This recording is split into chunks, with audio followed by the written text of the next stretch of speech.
Hi, welcome. If anyone else wants to come sit down, I have a great seat for a special person right here. I'm Danielle DeMacy. I'm going to be emceeing this morning. Can everyone up the back hear us okay?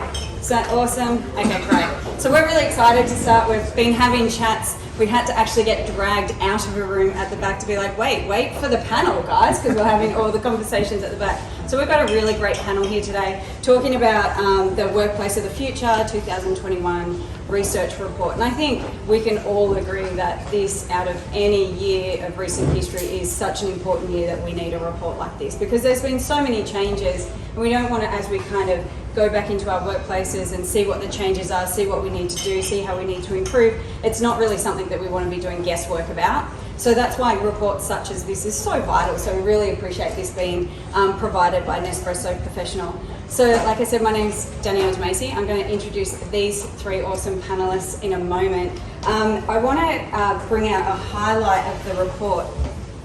Really about the four major pillars is what we're going to cover today. So that's like culture, technology, obviously sustainability and design. So they're the main things out of the report today that we're really going to highlight, and we're each going to talk about them. I personally was so excited already for this report to come out. Professionally, I wanted to read it. So when they asked if I wanted to come along today, I was like, yeah.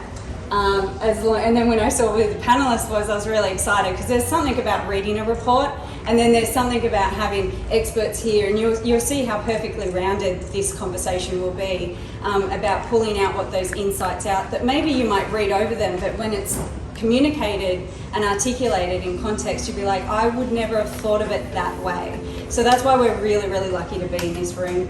I'm excited because I'm having way too much caffeine as well. Thank you, Nespresso. But I just wanted to make sure that, just so you knew that my excitement was real, not just caffeinated. So let me introduce our three awesome people that we have here. I'm going to start in the middle, because this was part of me coming along. I was like, what time is this session in the morning? And I actually said, as long as Amantha's going to be there, drag her up from Melbourne.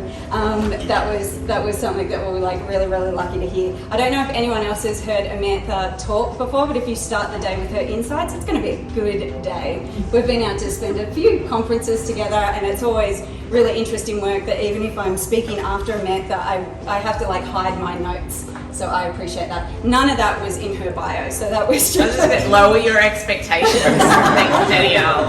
That's just the Danielle special there. So Dr. Amantha Imber, she is a leading organisational psychologist and founder of the behavioural science consultancy Inventor. She also has an amazing podcast that if anyone wants to look up, talking about things all around the changes that you'll hear about today, and particularly about deep work, I think, as well, right?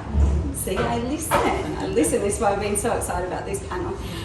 Next to me, we have Jean-Marc Dragoli. Perfect.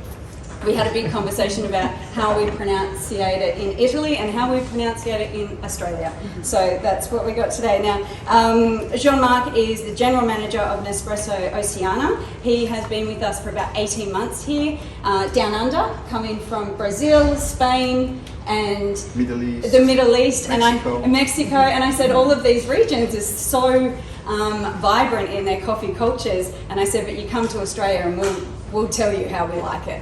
We like it milky, and we like it our way. So that's a big learning curve for you why we have it here. And something that we're going to obviously talk about is the Nespresso Memento, which is the coffee and milk products that we've all been tasting here this morning, including the floor. So we're going to discuss that at length here as well. And then finally, to round out the conversation, which I found very interesting, is Rob Johnson. He is the National Director of Cushman & Wakefield, which is the largest global real estate provider. And we were having a really interesting conversation about that the workplace is changing so rapidly. What does that look like when you're looking at tenants and how you have to physically change the environments that people are coming into? So that's what I was talking about, a really nice rounded conversation. Let me take a breath. Let's go straight into it. And what I want to talk about is we're going to bring it down straight into some key insights that we had from this report from Nespresso Professional. And there was this amazing stat. I think they're going to come up here behind me. But this one was what I found one of the most interesting, that almost half, I believe it's 46%, yeah, we've got it here, of Gen Y and Gen X feel that they miss out on the learning and development from working if they're at home and kind of not in that workplace. So that's something that we were discussing earlier. We want to share that with you today. I'm going to start with Rob to answer the question is, if that's something that we've got, especially the younger generations, really concerned with, that they're not getting that integrated time with the other generations in the workplace, how is it that employees can create an environment that really nurtures that back into their working life? Yeah, and that's a very good question. So what we're doing at the moment with Cushman Wakefield to get people back into the office and the younger generations to undertake the training for them. We're doing a lot of workshops for teams to get people back into. We talked about earlier about some of the younger generation feel that they're missing out on the experience and being able to nurture their careers. So what we're doing is, by doing the workshops and by doing the training, it gets the people back in the office to get the integration with the senior managers, as well as the graduates and the people just coming through the doors, to build that experience. And you can't actually get that working remotely. That's the difficulty. So we're getting them through with the workshops, with the training, and we're also actually just talking to them about, if they do want to work off-site, how many days are they doing it? And if they want to do it, let's just work through a process of when are they going to be in the office? We want to get them back in the office 3 days a week, ideally 4 days a week. But I'm finding, if I'm just liaising with the team members and talking to them and other team members in the business to work through a structure that works for them, that's actually getting them back through the doors. Yeah. That's interesting. I found, so I lecture at UNSW here in Sydney, where I sort of focus is around human behaviour and how technology has changed us in the workplace. So this is why today was very interesting for me as well in this conversation. That I find that a lot of people in industry say, oh, the younger generation, they don't care. They want to be at home. They don't want this workplace. They don't want this interaction. So that, I think that's why this was one of my favourite insights today from the report, is that we think that these younger generations coming into industries don't want to be a part of it. They want to live their own life. I'm my own boss, at home. But we can see here with this stat, this is 46%, that's simply not the case. So it's great that you've been able to call that out, that they actually really are very enthusiastic about doing workshops, about being a part of a community, because they want that influence, even if we kind of look at these generations and think that they don't. So that's really interesting. So the next stat going on also from this sort of similar generation is that, again, we're looking into the 43% of Australian workers are planning on looking for a new job in the next 12 months. And this is what's interesting with Gen Y, that number actually goes up to 51% looking for a new job. And I found that an interesting stat, because you think with a pandemic, everyone wants to hold on to their job, right? We're not changing industry, we're not changing jobs. So I think it's interesting if we're looking at potentially up to 51% of these younger generations. And I want to ask you what you think about this, because I think it was something that you said, that if you're having a conversation, 51%, and it's not you that wants to change jobs, then it's the other person. That number's huge. And so how is it that we could, maybe create these environments that people either want to stay in, or that it's competitive or creative or attractive enough that we want to go work for these other companies? Yeah, that's crazy. That's half this room that are probably looking to leave their job. That's mental, isn't it? Half the panel, not me. Anyway, so I think that there are three things that employers need to be thinking of when they're thinking about how can they make talent sticky and win that war for talent. So the first is certainly autonomy, and making sure that people still have the freedom to work, in ways that suit them and at times that suit them, whether it's, working from wherever, sometimes at the office, sometimes at home, and not necessarily having to conform to 9 to 5 hours, when they are at the office, for example. So autonomy is really important.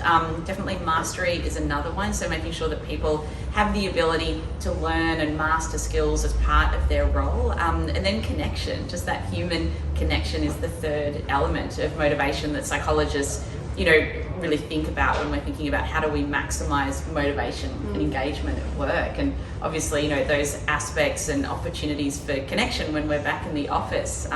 In some ways, like nothing can replace that, after we've spent so much time working from home. So, I think that's why, making sure that you encourage people to take breaks, have coffee, have lunch, don't just work at your desk all the time, and embrace that human connection is so important for making people actually want to stay in a workplace. That's interesting, maybe lower that percentage down a bit. What about Jean-Marc, what are you thinking that companies, how do they become more competitive in this space? Well, I think out of the report there's a stat that is also interesting that says, if I remember well, 97% of the people are saying, I want to go back in a company where there is a culture, where culture is at the center of it. So I think it's important that companies look at what culture means for them, what it means for the other people. Do you have a purpose? Communicate that purpose. And to go back to what you were saying, the base for me of the culture is people. It's engagement. And if you want to build a culture, you need to make sure that you have people around you. Yeah, that's nice. Yeah. I wanted to just add something more on what you said. What about trust?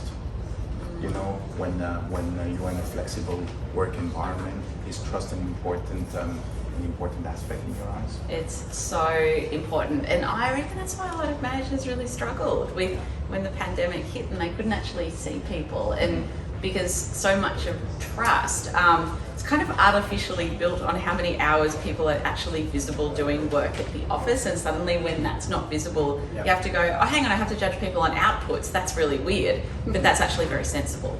So yeah, trust, and I think that managers have actually learned to trust their people. I think that most managers, and certainly most of the clients that we work with in Ventium, have actually had a really positive experience, and now as we're coming back to the office, it's like, yeah, I actually trust my team a lot more than I did pre-pandemic, and I didn't even realize I didn't trust them that much.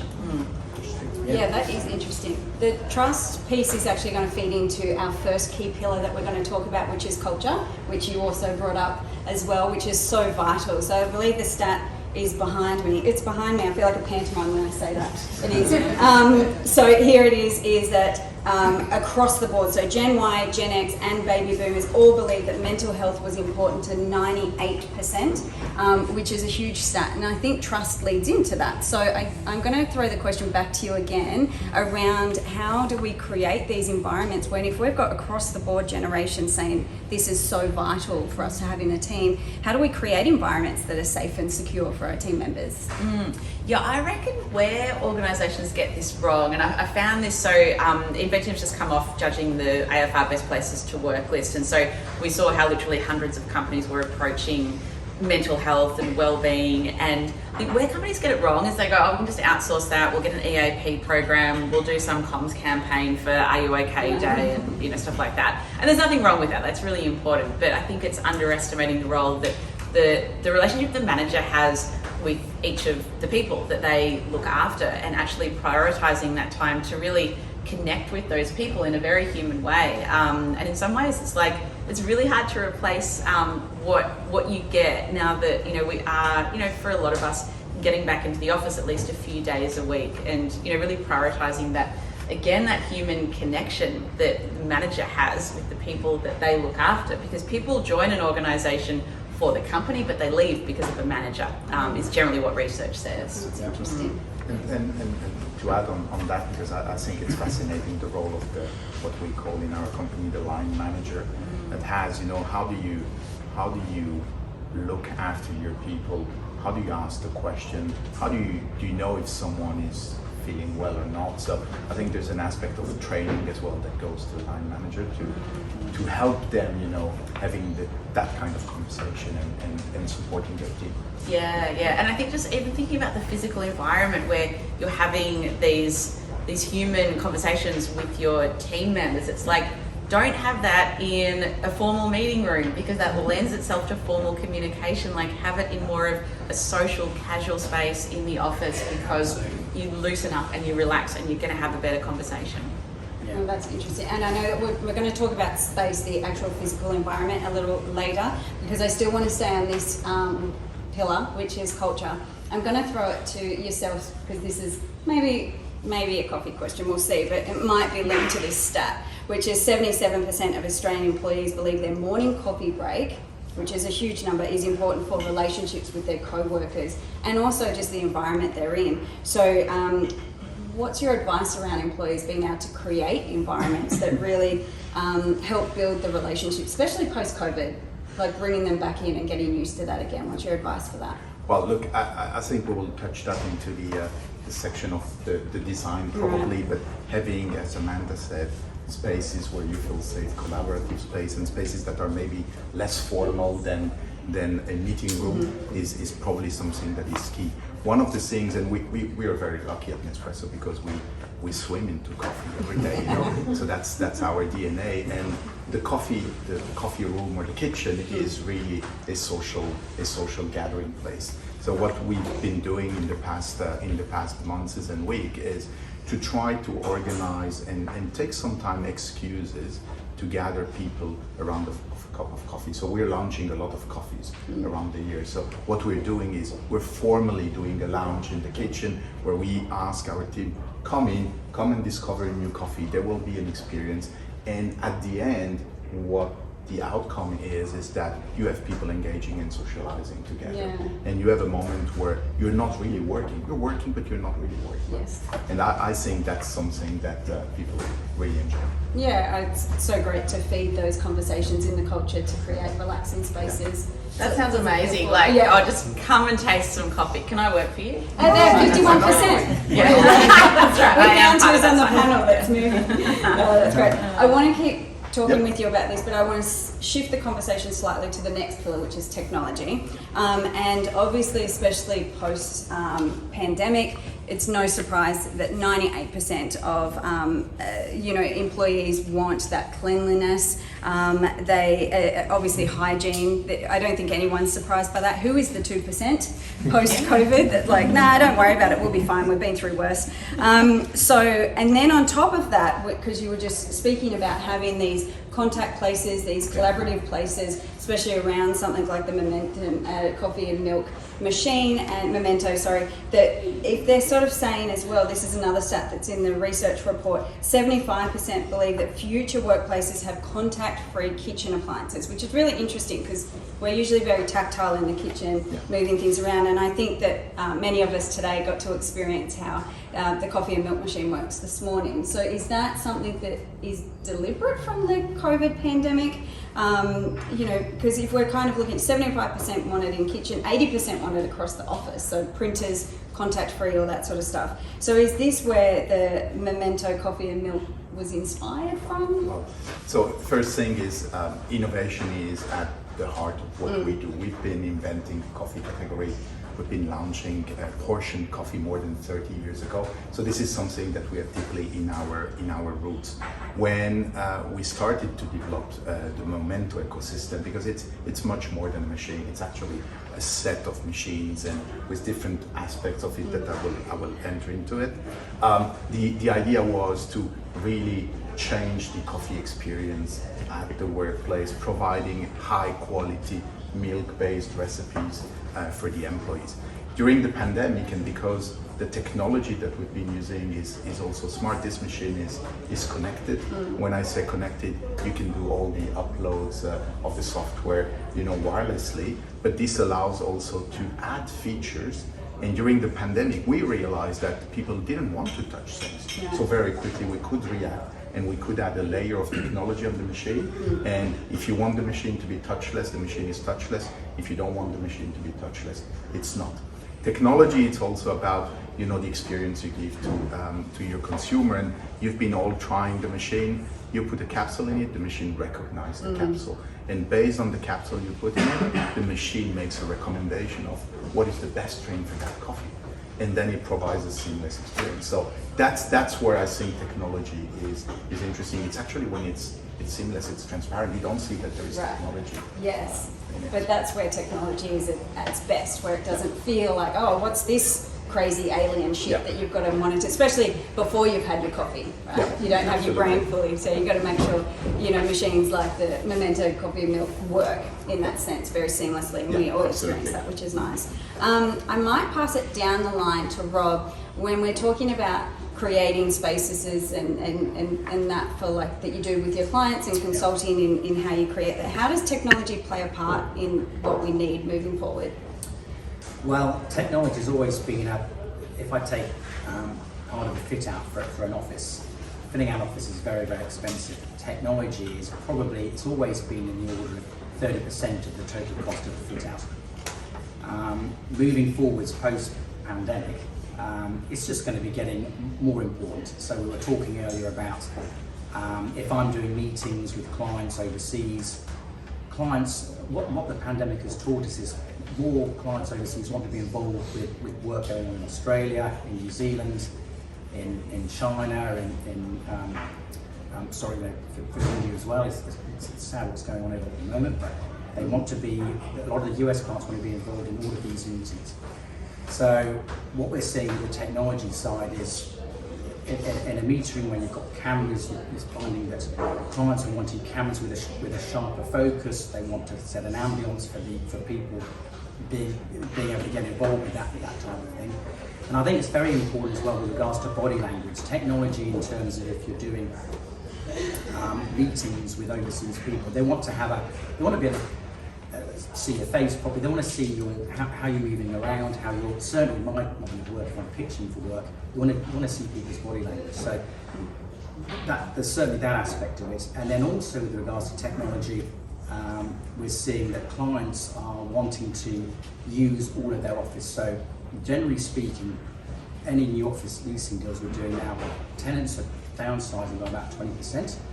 And then what they want to do is they want to maximise every single piece of space they're leasing. So from the minute you're walking through the door, they want to be maximising it. So you might have a boardroom that's sitting there. The amount of time that boardroom is empty during the day, what they want to do is they want to start turning those boardrooms into some quiet rooms or some smaller meeting rooms so people can go in there. And also within those rooms, they want to be able to do meetings. So we're seeing that, I'm seeing moving forward that technology is slowly forming a more and more importance. And you've got to really look at your technology when you're doing a fit out, and when you're even looking at a building. It's what technology is going to this building? How are we going to maximise what we can do with this particular building or this particular space? Yeah, I've never thought of it like that, especially even with the building, because some are bunkers. I don't know if you've all worked in some places where there's no Wi-Fi, there's no reception, so Right. yeah, it's a lot to consider. It's a huge undertaking.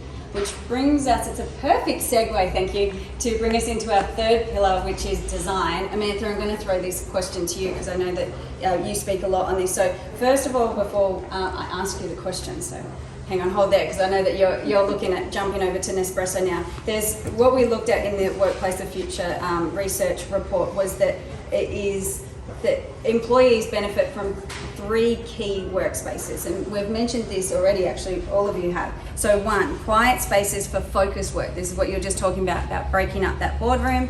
2, collaborative spaces, and 3, the social spaces, which is what you're talking about. So Amantha, for you, I know that you talk a lot about productivity, which is amazing. So what is it that you think that employees or businesses need to either design or redesign their spaces for this? Yeah, so for me, it's kind of like, what is the kind of thinking that you want to happen in different spaces? And certainly you need spaces where people can do deep focused work. And, for some people, that's kind of been easy in the home environment. For other people, that's been a nightmare. And so the office really needs to provide those spaces where you can just switch off from all interruptions and distractions and get deep work done. The second type is really looking at collaborative work. And I know that, that's certainly been a big push to get people back in the office, because a lot of people believe that, really the best collaboration and the best innovative thinking can only happen face to face. And so having environments that really suit that are really separate from the focused environments, because you don't want them right next to each other. And then there's the social interactions, which is where a lot of the serendipitous conversations happen. I'm sure a lot of you have heard about how Steve Jobs designed the Pixar offices back in the day, many, many years ago, and making sure that the kitchen was in a central place to encourage people to bump into each other that wouldn't normally bump into each other or interact during the day. So they are 3 very distinct physical spaces that need to exist, but they're all, I think of equal importance in terms of the sort of work that needs to get done in the office. Oh, that's interesting. I think it's interesting what you said as well, making sure there's enough maybe a spectrum of this is quiet, this is the noisy space, and not putting them side by side. I would never have thought about that.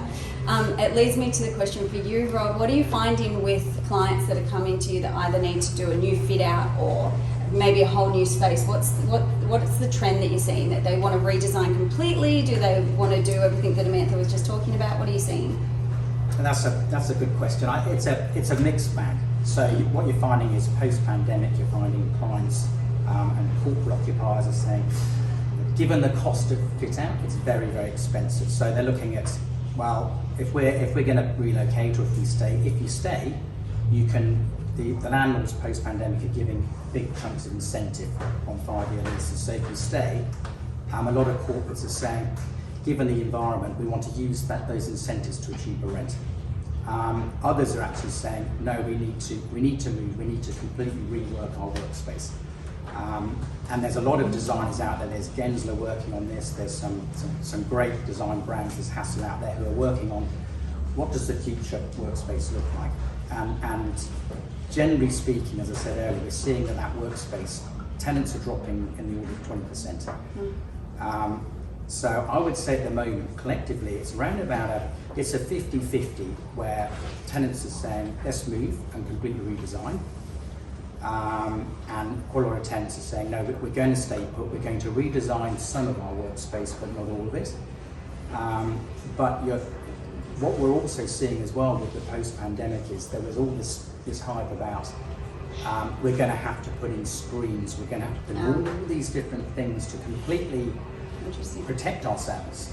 In reality, that's not happening. Certainly in Australia, we've been very, very lucky. But even in Europe, and it's an evolving subject, but even in Europe, we're seeing that the workplaces, fingers crossed, a year and a half down the track will be out of the worst of it. But certainly when it was all kicking off, there was we're going to have to put screens, we're going to have to completely change the workplace to a point where you can operate in it. Fortunately, in reality, that hasn't been the case. And I think when we're talking about collaboration moving forwards, we're seeing occupiers downsize, utilising all their space, and it's very important to get people back into the workplace because we've talked about collaboration, and certainly for Cushman & Wakefield, our business, collaboration is so important. It's very, very important to build and to also build the revenue for the business. Yeah, no, that's great.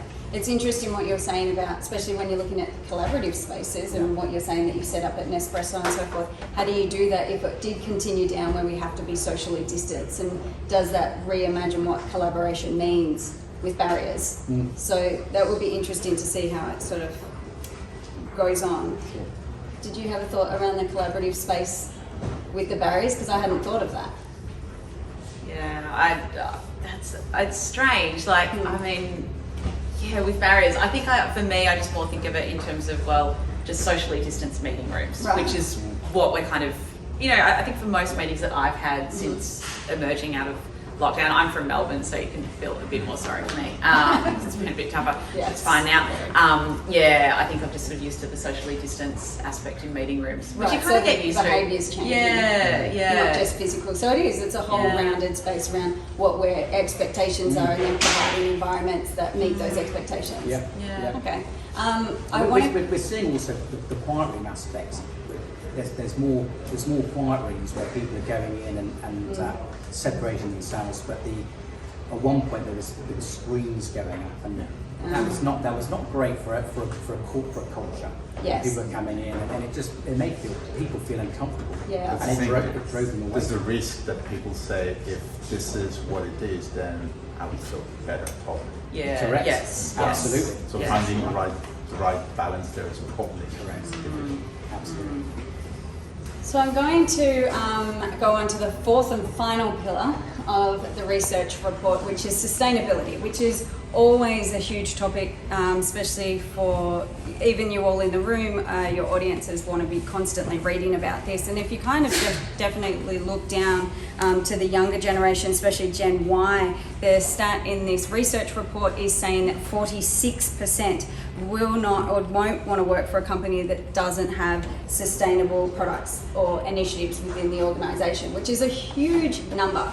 If we start to kind of put the stats together and we're kind of sitting around that middle of the road, these are a lot of things like we were talking about before, why it's so vital for workplaces to be competitive, to offer all these ranges. So Amantha, I'm going to throw it back to you. What is it that companies or employees can be offering to be either environmentally sustainable or encouraging their workforce to be as well? Yeah, I think it's really important. And certainly it's something I think a lot about at Inventium as a business leader in terms of putting purpose over profit. And so, for example, something Inventium is we're a B corporation, it's kind of like a certification program, if you like. It's a global one to say that, yes, we put purpose over profit. But the other thing I think about when it comes to sustainability, and we've tried all sorts of things at Inventium, is I go, well, how can you just make it really simple for people to just have a little bit less impact on the environment, and how can you do that like through nudge theory, where you just change the environment slightly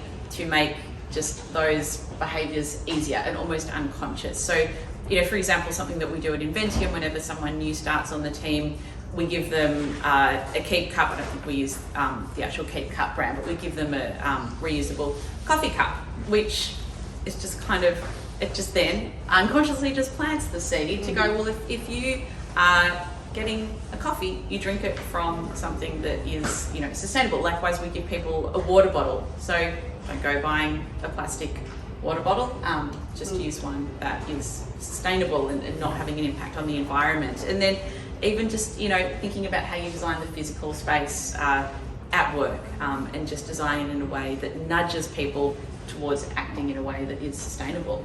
Yeah, that's awesome. We're definitely seeing it in the younger generations. Like I mentioned, a lot of even my students, and this is in a small, obviously, sample size, they're constantly talking about their desirable places or industries that they want to go to are ones that they can easily see in the marketplace or research or reports. And Nespresso has actually come up a couple of times with my students around that their carbon footprint is so important for them. And so I want to ask you about what Nespresso is doing, what the initiatives are within it, because I believe, if I go back to my pantomime, if it's behind me here, it is 91% believe that it's important to have your overall carbon footprint lowered in the workplace. Yeah. So what are you guys doing? So I would start maybe just with sustainability in general, because I think it depends who you are and the company. It means very different things, and I fully agree with what you said. The symbol of giving a keep cup or a water bottle, it is sustainability. If you ask to our consumer, they will tell you sustainability is about making sure that I can recycle my coffee capsule. The thing is, within Nespresso, is we've been working, our core product is coffee, and coffee is very sensitive to climate change. So we had to think already more than a decade ago, about sustainability, and just to make sure that we would continue to have a supply of high quality coffee. So we started several programs working with the coffee farmers to make sure that what we are doing today will be sustainable in the long term. Now, at the end of last year, we made a major announcement where our commitment is to be carbon neutral, carbon footprint, let's say neutral, by end of 2022 on the whole supply chain. What does that mean? From the production of the coffee cherry to the extraction in the machine, we will be carbon neutral.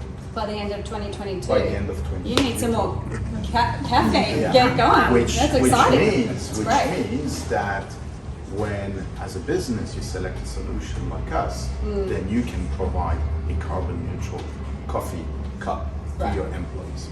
And I think that's what people are looking at as well, making sure that if I consume in my office, I can consume consciously as well. And having machines such as what we've been using today in the environment, like we've been talking about, also means that that's what that organisation is bringing to, the place, part of their whole environment, and then that sort of runs down the line. It's just not what they're doing, it's who they're partnering with, such as Nespresso. So that's amazing. And then when you look at the design and the way our machines are conceived as well, it's a minimum energy usage, the water consumption is very precise. So everything has been so from the beginning, from a sustainability point of view. Well, it's touching all of the 4 pillars, really, like the technology, then part of the design, like what Absolutely. we're talking about, and everything down the line, the culture of collaboration and what we're moving back into, and obviously what we're just talking about here with sustainability. So talking about those 4 pillars, what we might do is round off this conversation that we're having today. I might ask each of you, maybe in one sentence, 1.5 sentence, what you think the future of workplaces or work looks like. You want me to start? Yes, I can start having this. I just think that people just have to take it back to the human and what motivates people to do a great job at work and be happy at work. And so if we keep in mind giving people autonomy and the freedom to choose how they do their work and how they do the job and the tasks that are involved, if we give people the opportunities for learning and mastery, and finally if we give people the opportunities for just real human connection, I mean, if you've got those 3 ingredients in a workplace, you're doing really well. Or you said it much better than I. We'll just pass you. We'll skip over you. So from my perspective and listening a bit to what I hear from my colleague, I think safe is definitely something that is extremely important. Inclusive is another aspect that, especially with younger generation, is extremely important. The working collaborative spaces, they want to make sure that if they come to the office, there's a reason, and if it's to collaborate, we need to have the right space. And I would add you then at the end you need to have a fantastic sustainable coffee solution. Of course. Rob? Yeah, I second and third that it's about the collaboration, but I also think what's very important is to look after your staff. Right. So get them back in the office and get your staff back in the office and keep an eye on them. Make sure, because what's happened over the last 12 months, it's been very difficult for the population. So as long as we can get our staff back in so we can collaborate and also look after them, that's very important. Well, I think what's great and what I've heard from you all and then what we've seen in the stats from the Workplace of the Future research report is that we're being told very clearly what these employees want from their environments, what they want to work in, what they want to stand for if they're going to stand against your organisation and with you as a team. And the great thing about, like Rob, you're saying, is look after them. Well, they've told us what they want. And breaking it down to the 4 pillars, I think, is really easy, and we've seen how seamless that can be to touch all those 4 pillar touch points to create the environment moving forward. What in this competitive space, what they want, and it's all in that report. So I appreciate that. What I might do is pass it back over to you guys now and answer any questions with these 3 awesome panelists that you have around the report. Hi. I'm Rob. Sorry, my name's Rob. Great name. It feels anecdotally like the future's going to be a mix of both working from home and the office. And people are setting up home offices at home that they can work from, hopefully not damage their backs. And it feels from what you're saying that the office is you're getting a better quality of life by having more collaboration. Are there any other elements that you've seen or can think of that people are bringing, I guess, from their home life into the office to make the office somehow better for them? Interesting. Yeah. I think, look, it's something I think a lot about, and again, like having heard a lot of different policies that organisations are putting in place, like whether it's our clients or entrants from best places to work, I think the thing to watch out for is just making sure that you give people the choice, that you don't mandate kind of, and I think we were talking earlier that I think JP Morgan has mandated that people work in the office 5 days a week now. Like there's nothing wrong with that if people want to do that, but it's just giving people the choice. Yeah, I think that's probably the most important thing to think about when we're thinking about where we're working from and the new hybrid sort of work of the future. Good question. Thanks, Rob. To back it up with one more of this. Yes. Hot desking versus permanent seats. Have you got any point of view around that? I think it's about flexibility, and saying a little bit what Rob was saying. You know, you need to maximize the space, and if you're not going to have, you know, all the people all the time in the office, and let's say you go for 2 to 3 days a week, then you need maybe not such a big space, and then hot desking can play quite a nice role actually. And then I think it helps also on the collaboration. If you work on a project, you know, working by department or sitting by collaborative team, I think can make a difference. So personally, I think there's a future for hot desking much more than fixed desk. But that's my view. And I would just, corporate occupiers now, they are looking at more hot desking approach, because it's also about the cost of real estate. Leasing office premises is very expensive. It's very expensive. It's the second biggest cost after staff salaries. So they're looking at where can we put in some hot desks. Does everybody need to have their own desk? Do managers need to have their own desk? What's happened over the last couple of years is managers who have been in an office environment are now being put back into the floor with the work of ease, which I think is great. But I think certainly hot desking is there's going to be more of it going on with the hybrid work from home, because it's the challenge the corporate occupiers have got is we've got to be looking at our costs, because where they can save costs on the office premises, it just gets thrown back into, they can invest in staff, or they can invest in revenue for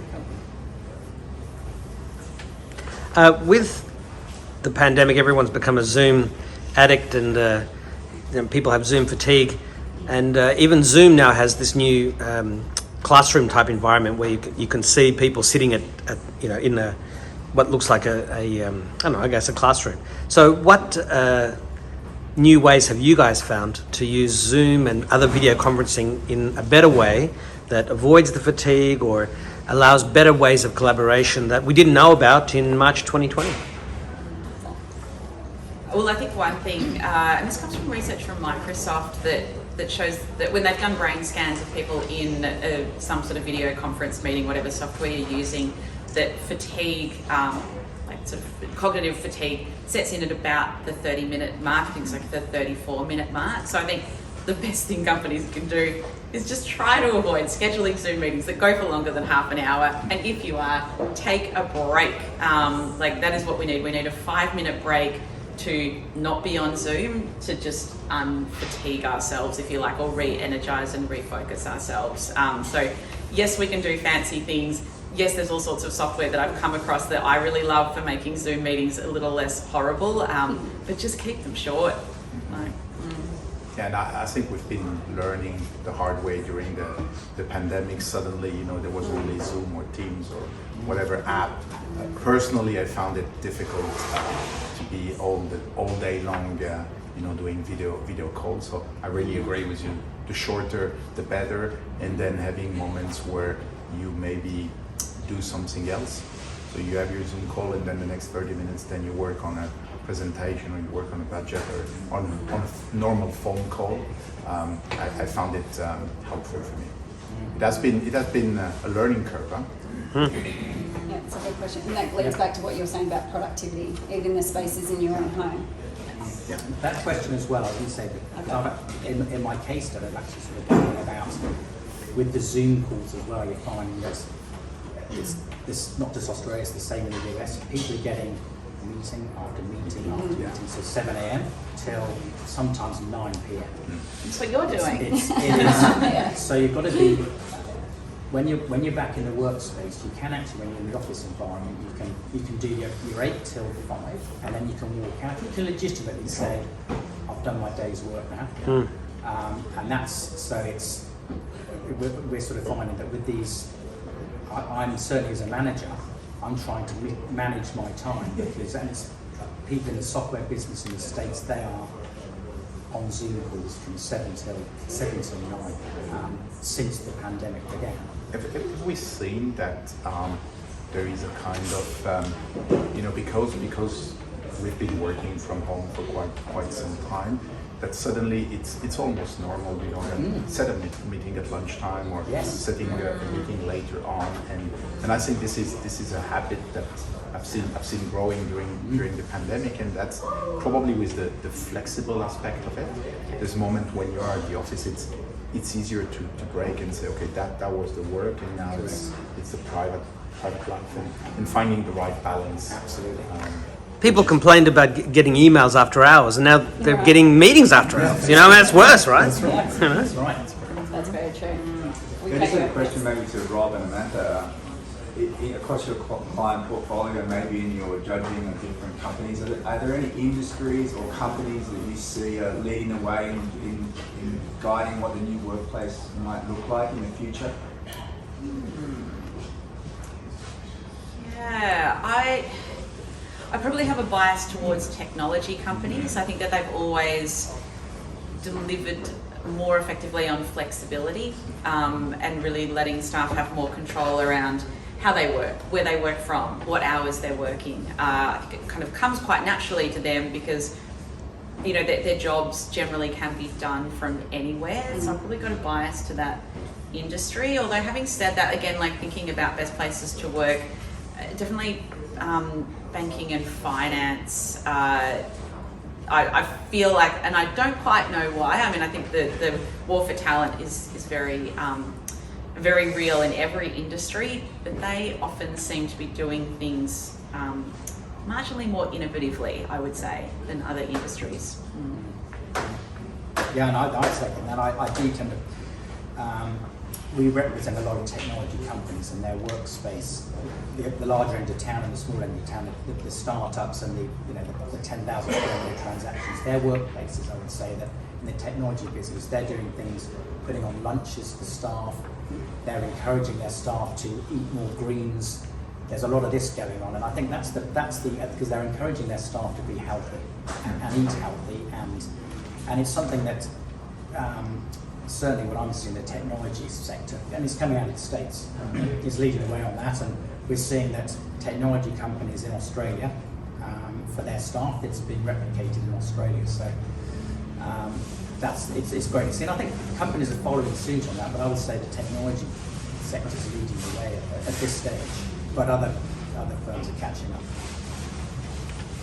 Yeah, I know that Acronis, which is a cybersecurity company, has had this program called Cyber Fit, which they have encouraged their employees and their partners to do a whole range of activities, Tai Chi and exercises and organising group events, and they've really gone the extra mile to try and bring all their workers and partners together, because this opportunity presented itself, and that's something that they probably didn't take as seriously before, but are able to do now. Also, personally, I've found that it's really nice. You've got a 4G or 5G phone.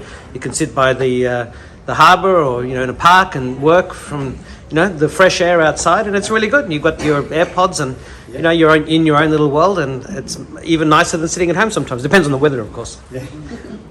That's true.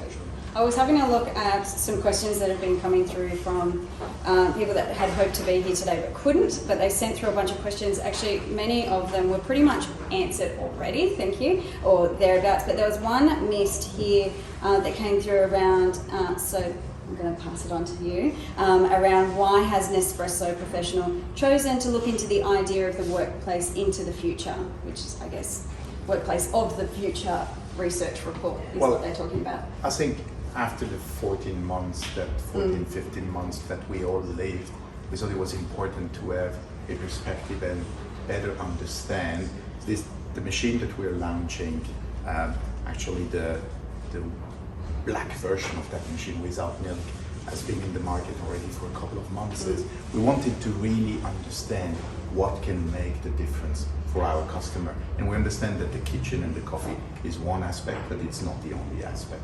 And that's why we thought it was interesting, to commission this white paper and to have the view also from the real estate and from expert of the workspace to better understand, what has changed during this pandemic. There were things that were coming already, but I think the pandemic has been accelerating some of those aspects, and we thought it was interesting to have a better understanding of what people are expecting. Well, I personally appreciate the research report. It's great, and I think all the stats that we've seen here today, especially around the 4 pillars, have been awesome. And then to have each of you to be able to sit here and contextualise it from how we may be thinking based on the questions that we're getting and so forth. So I wanted to draw this to an end and say thank you. Maybe we can thank our 3 awesome panellists. So Rob,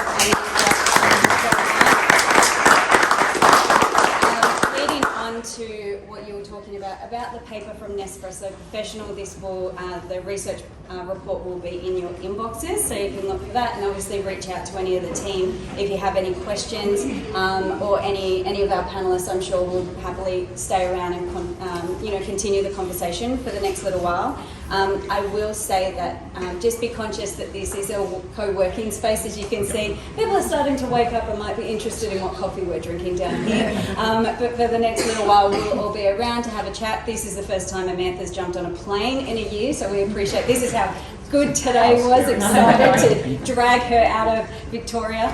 So appreciate you all for coming along.